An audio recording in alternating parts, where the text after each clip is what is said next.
Sí, podemos pensar. Yo pienso que en realidad Trump es más que todo una etapa en la pérdida de liderazgo de Estados Unidos. Hace rato que Wallerstein está hablando, siendo él mismo un gran intelectual norteamericano, de que Estados Unidos pierde el liderazgo. Y también es una reacción ante en general el Asia, no solo la China, la India, los pequeños 4 tigrecillos del Asia. El Asia no está en ninguna crisis, está en pleno crecimiento. Entonces, es como una reflexión. Primero Estados Unidos, que desde la Segunda Guerra Mundial, llamada mundial, que no lo fue, se montó sobre el sistema mundo y efectivamente durante unos casi 60 años ha tenido la hegemonía, pero ha ido perdiendo gradualmente desde a casi un 40% las mercancías de la tierra, después de la guerra donde se destruyó Europa y todavía el sur global no aparecía. Estados Unidos ocupó una función absolutamente central, pero ahora ha descendido al 18-20% de su 40% y la China lo ha superado. Entonces realmente está en una crisis, pero una crisis donde se pregunta qué hacemos exactamente los que piensan así, volver a la gran Estados Unidos de antes. Pero ese Estados Unidos de antes está en el pasado, no está en el futuro. Nunca más van a volver a ser lo que fueron. Ya han perdido la hegemonía y ahora tendrían más bien que gestionar ese mundo policéntrico. Pero algunos con diríamos así, un sueño de la grandeza pasada, querrían ahora entrar a promover de nuevo ese liderazgo, pero por medios no los que había usado Estados Unidos, la modernidad y el capitalismo, que era justamente por su creatividad tecnológica y productiva.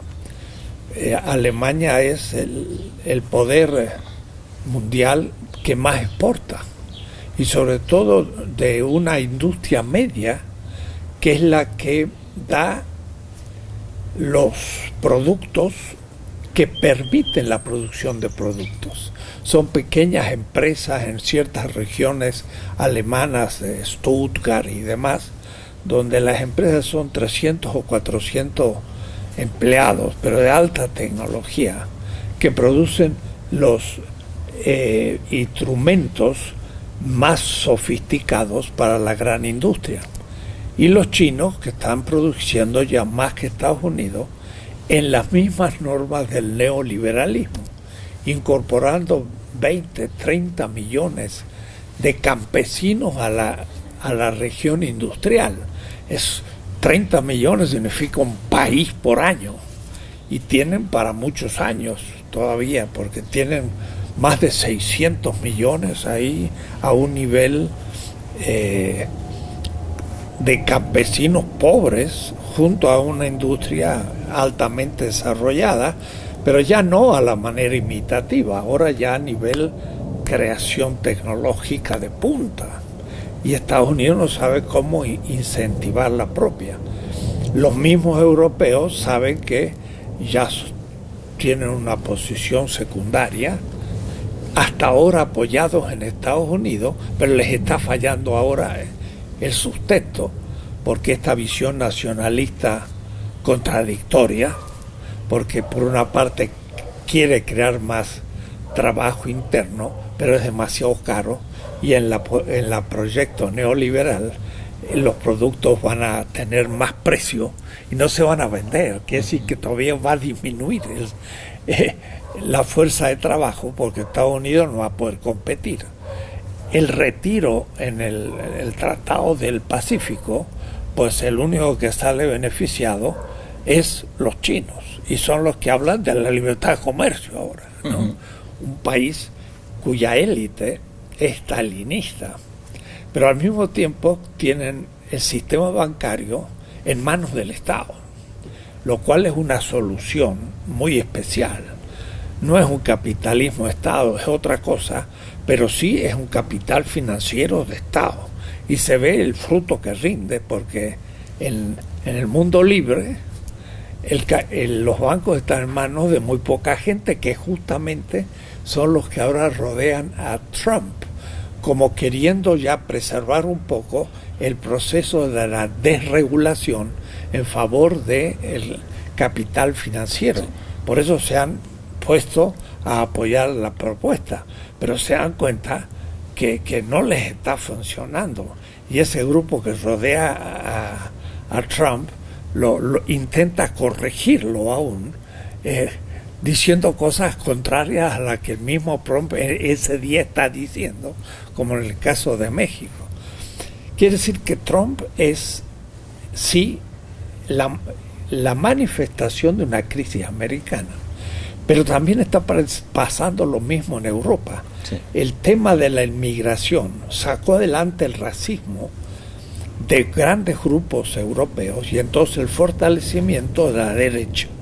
En Alemania nazi, pero en Francia Le Pen es más importante, y en general ese racismo encubierto, que después del exterminio judío había quedado muy encubierto, ahora se puede manifestar con los inmigrantes. Pero esos inmigrantes son producto justamente de la política Bush, que queriéndose apropiar del petróleo en Medio Oriente ha destruido el Medio Oriente, y entonces ahora vienen los inmigrantes de sus bombas, y entonces es contradictorio. Les destruyeron sus países, el último fue Siria, que ahora lo quieren recuperar. Pero el pueblo muerto bajo las bombas de los estados islámicos, producto de la política de la CIA y demás, ahora no quieren aceptar los inmigrantes, y esto levanta el racismo. Quiere decir que lo peor de la derecha está aflorando. Pero es interesante, hoy en la jornada muestra cómo esto no vaya a ser que tenga a su vez un efecto inesperado. Dice, por primera vez ahora la juventud que apoyó a Sanders y quedó un poco fuera del proceso porque la Clinton no les dio ninguna importancia, ahora están saliendo de nuevo a la calle, porque ahora tienen motivo de oponerse a Trump. Y ahora, nada menos, el New York Times y los grandes medios de comunicación se ponen en contra. O es decir, se está como activando una respuesta crítica en el propio Estados Unidos. Entonces, es muy desconcertante lo que puede pasar. Pero más bien pareciera que en el mediano plazo esto va a producir efectos positivos, aunque no parezca. La misma Merkel, que no es una mujer de izquierda, pero que abrió los brazos a la inmigración, ha pasado por etapas muy duras y se pensaba que iba a no ser candidata más, iba a ser fácilmente superada. No, ahora la gente se ha asustado de Trump, y ahora ha salido como única candidata posible con el 90%. O es decir, que la Merkel, que apoyó a los inmigrantes, ahora está más fuerte que nunca, ¿no? O es decir, el neoliberalismo ha tocado también sus límites, y queriendo globalizar sobre todo el capital financiero ha producido una enorme concentración. Y esa concentración hasta es, ¿qué diría yo?, nefasta para la propia burguesía nacional e industrial, que tiene mercado interno, porque se lo chupa toda la concentración financiera. Entonces los que están de acuerdo son 8 personas que concentran el capital de media humanidad. Entonces hay que ver, hay que esperar un poco. Lo mismo el paso atrás que ha dado Argentina con Macri, la destitución de la presidenta, todas las campañas contra el gobierno de Hugo Chávez, Maduro, estamos ya empezando a ver la reacción. Ahora Macri está puesto contra la justicia. El hombre ha eliminado el pago de un impuesto por cientos de millones de su propia familia que debía al Estado. Y eso ya hasta la gente del Poder Judicial entregado a él le ha dicho, no, pero esto ya es demasiado. Y entonces a una gran líder popular en Jujuy, que es un indígena de un movimiento extraordinario que la tienen presa, hasta la han intentado ahora acusarla de suicidio, pero ya no saben qué hacer para atacar a los enemigos de Macri, para tapar lo que le está pasando, y entonces está produciendo una reacción. Yo veo que la cosa va en buen camino, porque esto está mostrando la peligrosidad del neoliberalismo, de esta concentración capitalista, y entonces ya no son palabras críticas, sino que la gente empieza a vivir algo que lo atribuyó por la propaganda de los medios y de la derecha a, por ejemplo, Obama, o a otra gente que tenía alguna sensibilidad. Ahora, cuando pasa al gobierno, la gente que decía, bueno, voy a hacer la solución, ahora sí que es el desastre completo. Entonces, yo diría, es una crisis de la hegemonía norteamericana y al mismo tiempo un aproximarse a la derrota también del neoliberalismo, porque de las primeras cosas que hizo Trump también fue seguir con la desregulación del capital financiero. Ya no, y entonces aún el capital industrial productivo se ve muy acosado por el capital financiero. ¿Qué decir en un país como México, que la burguesía nacional, si existe, porque ya se la fue tragando por el Tratado de Libre Comercio, el capital norteamericano, empieza a decir, esto ya no se puede, ya aquí no se puede invertir, hay que ver alguna solución? Entonces de pronto el voto de castigo va a ser posible cosas que nunca habían podido imaginarse en el propio México. Y claro, nuestro gobierno atado al proyecto de Trump, porque es la derecha norteamericana, si ellos no lo apoyan a nuestro gobierno, queda ya sin ningún apoyo. Pero lo que pasa es que ellos mismos lo desprecian por este pseudonacionalismo, que sí que nuestro gobierno realmente es fantástico, ¿no? Se hinca ante un poder el cual le da una bofetada y queda más desautorizado que nunca, y no tiene la imaginación de decir, bueno, ya que nos rechazan, centrémonos en un proyecto nacional de mercado interno, potenciemos el banco, el campo de nuevo para que nos alimentemos, vamos a producir una industria petrolera, ya que el petróleo no vale, hagamos. Pero no tienen imaginación, están dirigidos por gente que estudia la economía norteamericana que nos venden, el ITAM y todo esto, y están también contra la pared ahora. Es decir, yo veo que se está bosquejando un panorama interesante. Yo no estoy nada pesimista. Yo diría, esto se está poniendo pésimo, es decir, hay más esperanza que antes. Y lo que estamos leyendo es que el hombre es contradictorio, es un pésimo político, ha tenido éxito en los blancos racistas norteamericanos, que son la mayoría, pero que ellos mismos están viendo que hay limitaciones y no se puede. Dependen de estos ilegales, que no le han dado una estancia legal para poder explotarlos mejor, pero no porque no los necesiten. Entonces, si los echan, ¿quién va a hacer esos trabajos? Nadie. Y lo van a tener que después hacer programas para que vuelvan, ¿no? Es decir, estamos en una situación, crisis de la hegemonía norteamericana y también crisis de la globalización financiera, porque se habla mucho de la globalización, como que fuera del capitalismo. Pero el elemento fundamental del capital es el trabajo. Entonces, se puede pasar por todo el mundo el dinero. Usted se lo saca de México y lo pone en su cuenta de Estados Unidos, un paraíso fiscal. Usted puede vender la Coca-Cola a donde sea o la Corona, pero los obreros no pueden pasar la frontera porque tienen pasaporte. ¿Por qué? Y porque acá ganan 10 veces menos que allá. Eso también se llama capital. Pero el capital entonces no está globalizado, está globalizado el capital comercial y el financiero, pero no el productivo. Porque a ellos les interesa que haya bajo salario en los países del sur, para meter gran tecnología, bajo salario, y luego lo venden en el centro y absorben el bajo salario y compiten con el capital en Estados Unidos y contra el capital en México. Yo digo, en el juego al billar a dos bandas. Sí.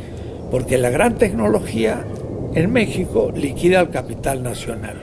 Pero el bajo salario en México liquida al capital nacional que ahora Trump quiere potenciar. No lo puede potenciar porque el que ponga un auto en la periferia le va a vender más barato en Estados Unidos.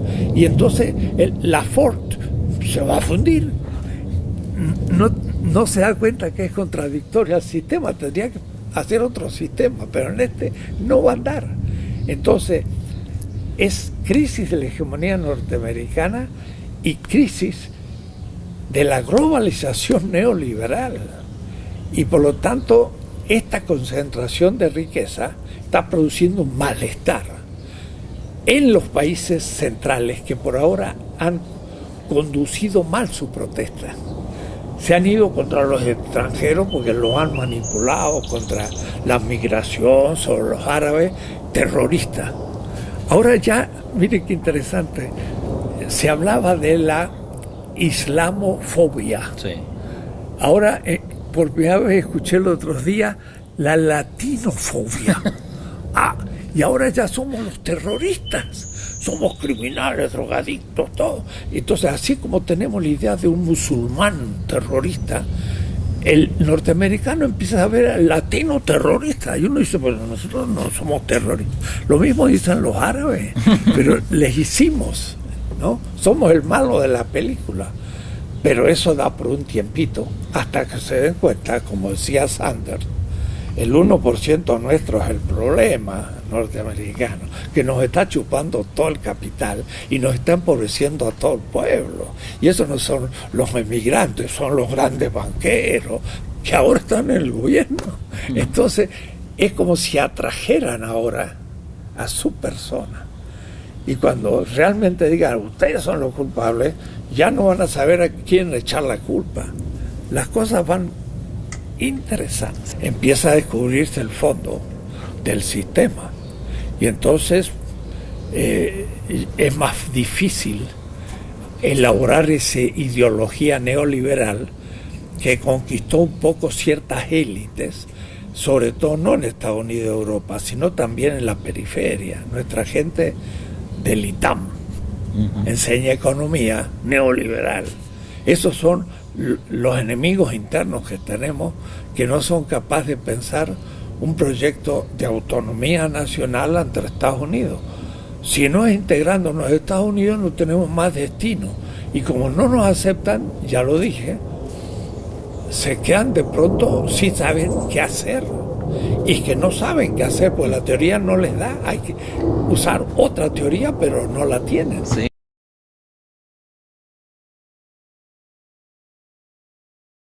Es de nuevo el signo de su impotencia, No sabe cómo pararlos y querría expulsarlos porque dicen que eso es el mal. No se da cuenta que el mal son otras cosas. Va a ser un muro y pongamos que le funcionara perfecto, ya nadie puede pasar, van a ver las consecuencias.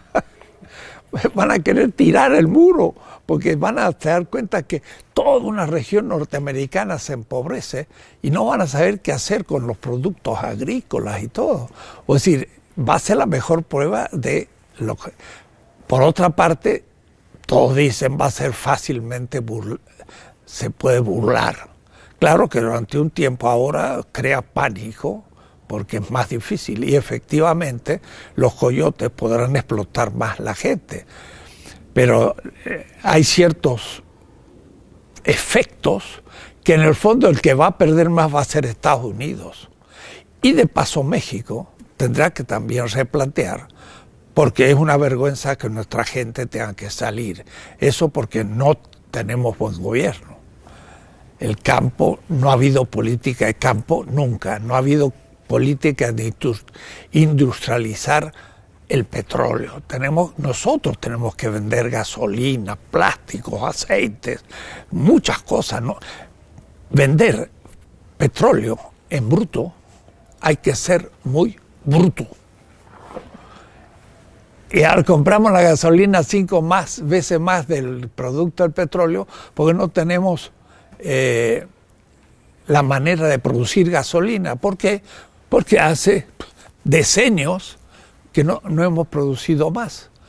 Entonces eso era muy fácil de levantar, la que había en Azcapotzalco por una motivación ecológica, pero no la pusieron en ningún otro lado. ¿Y por qué? Porque estaban vendidos al capital extranjero que les daba millones a la burocracia política para que no lo pusiera. El mismo Fox había propuesto hacer una, no se llama destilería, sino una refinería en Centroamérica, donde México daría el petróleo en bruto. ¿Y por qué en Centroamérica y no en México? Allá iba a ser una petrolera privada que iba a hacer el negocio y Fox iría participando, sino porque tenía que hacerlo en México. Y Calderón dijo, vamos a hacer uno y todavía no han comprado el terreno. Y en cambio el aeropuerto, ahí están, sobre un lago que se les va a hundir, pero no importa, total lo paga el pueblo. Y el aeropuerto se va a quebrar todo y no va a funcionar, pero va a ser una gran corrupción, ¿no? Entonces, es falta de inteligencia, de patriotismo. Estamos mal, pero el pueblo está aprendiendo que esto tiene culpables.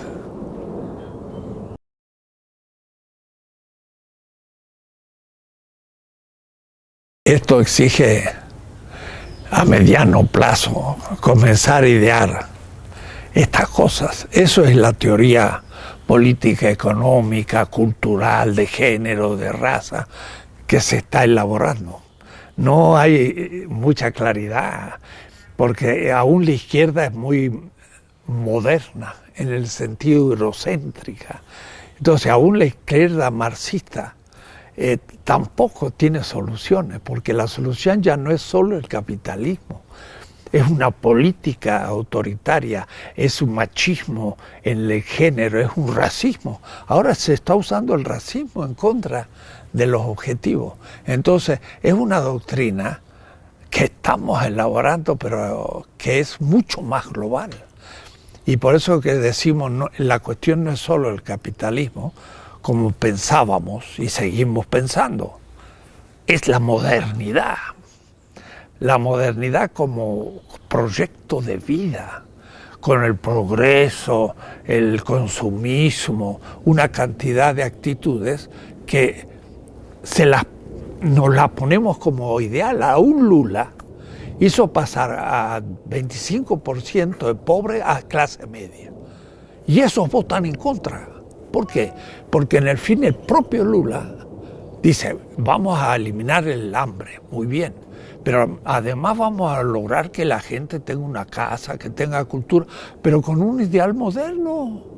Entonces él mismo propicia un ideal que cuando a la gente quiere realizarlo, ya a Lula no le sirve, porque Lula debió de haber dicho, miren, vamos a tener otra civilización, otra ética, no vamos a simplemente repartirnos los bienes, tenemos que ser solidarios y crear un nuevo sistema, pero más profundo, no solo a nivel económico, el socialismo, no solo, y al político, no solo el liberalismo. Y ahora pues al nivel de la vida cotidiana, la igualdad de la mujer y de los otros ejercicios del sexo. Y a nivel de la raza, cuidado, señores, somos racistas. Un indígena y un mestizo tiene la misma dignidad que un blanco, pero eso no estamos nada convencidos, porque desde una secretaria que se presenta se le pide por buena presencia. ¿Qué buena presencia? Cuando más blanca, mejor. Entonces tenemos que cambiar cosas que no es a corto plazo, es más plazo.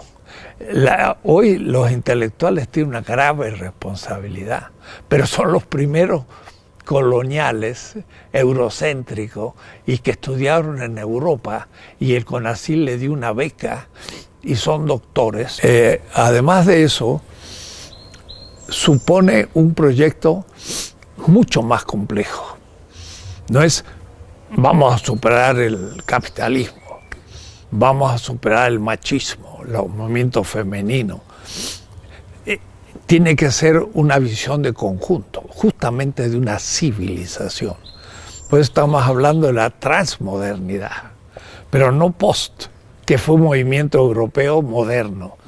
Es más global, más profundo, y por eso que los pueblos originarios indígenas, en muchos niveles, como el tecnológico, pues no están al nivel de la civilización europea norteamericana, pero tienen ciertas posturas ante la realidad y ciertas actitudes subjetivas que hay que recuperar, ¿no? Entonces tenemos que subjetivamente empezar también a llenar un vacío que tenemos, porque si no, el ideal al fin y al cabo es imitar a Europa y Estados Unidos, y imitarlos supone un suicidio colectivo.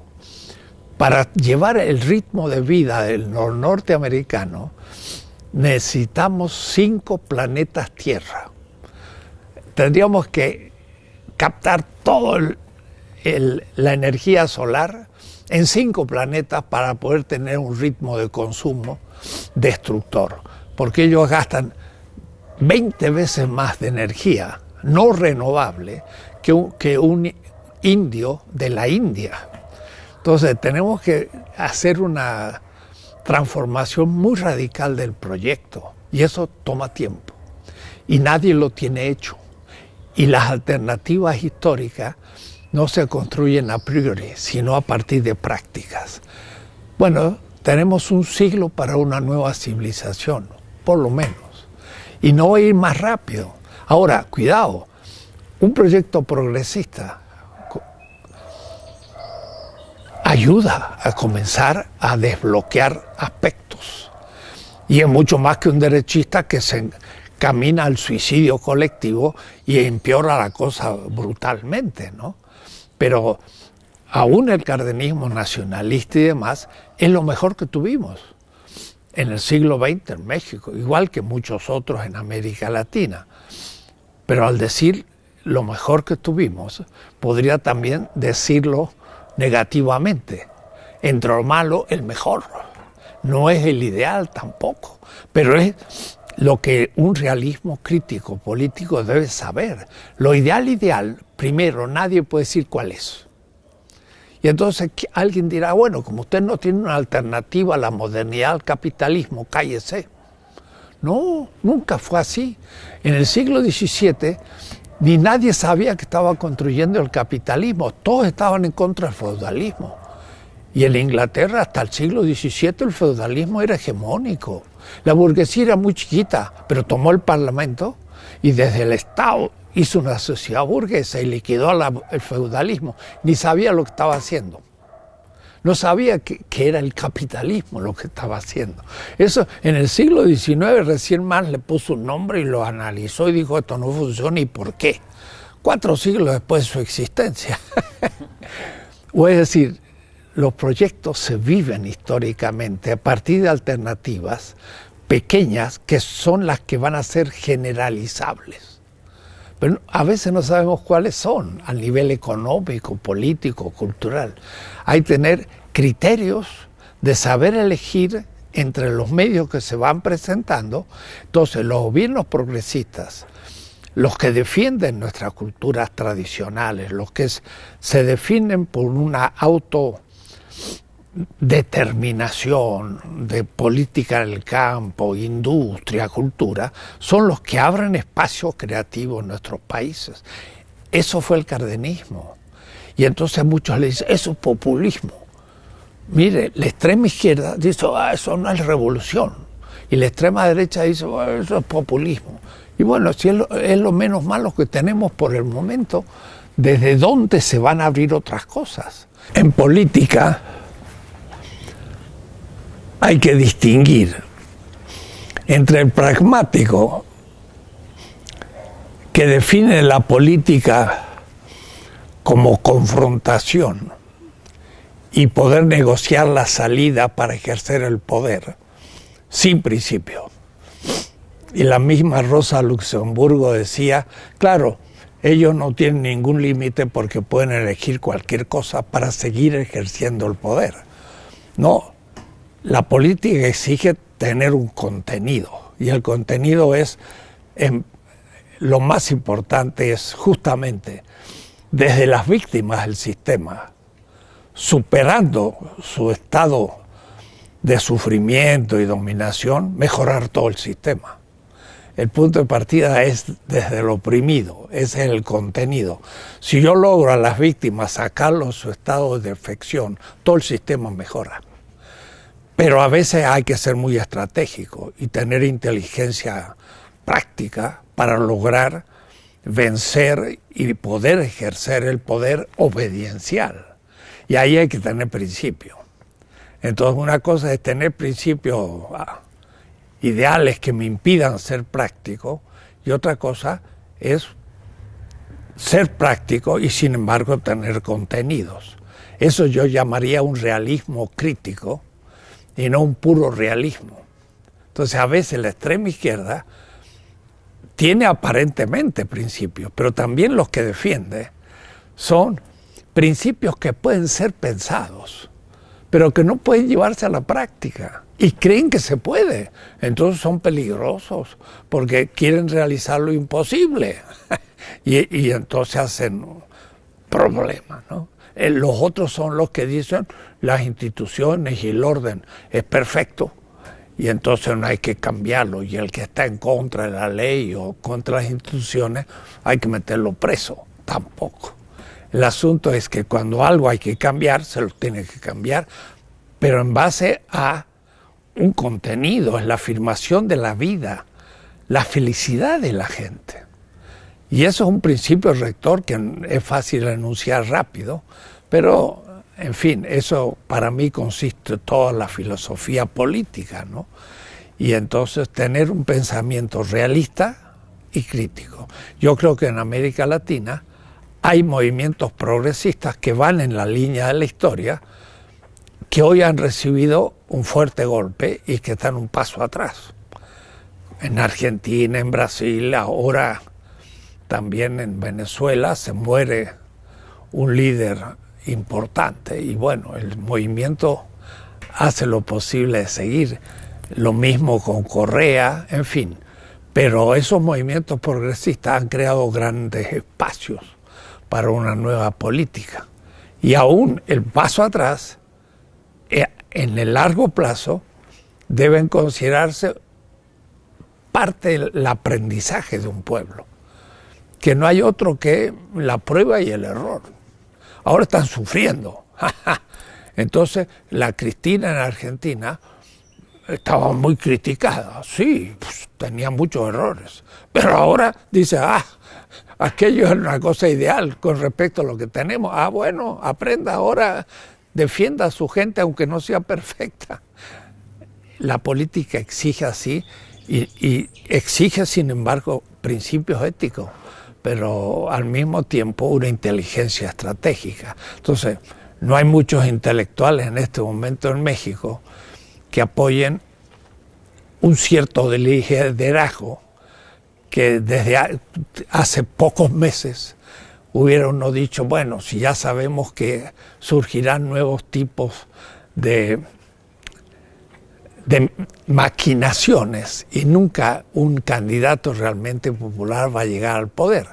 Pero llega un momento hasta que las élites mismas dicen esto ya ni se puede explotar porque no funciona, ¿no? Es como quien dijera prendo la luz y no se prende, cierro la puerta y no se viene abajo, ya la casa no anda. Entonces alguien que me la ponga un poco en condiciones. Eso es el mal menor, bueno, pero eso es muy importante porque puede ser un camino que se abra, ¿no? Entonces, por eso uno puede decir el cardenismo fue lo mejor, pero realmente en su etapa no fue solamente el mejor de los males. No, afirmó una autonomía nacional, nacionalizó los medios energéticos y demás, y ahora vemos que se hace justamente lo contrario. Y bueno, ahora no tienen como ni pagar los gastos del Estado. Lo único que los paga son deudas que el pueblo va a tener que pagar no sé hasta cuándo, ¿no? Son incapaces, faltas de imaginación, no son serios, están haciendo un desastre que el pueblo lentamente tendrá que aprender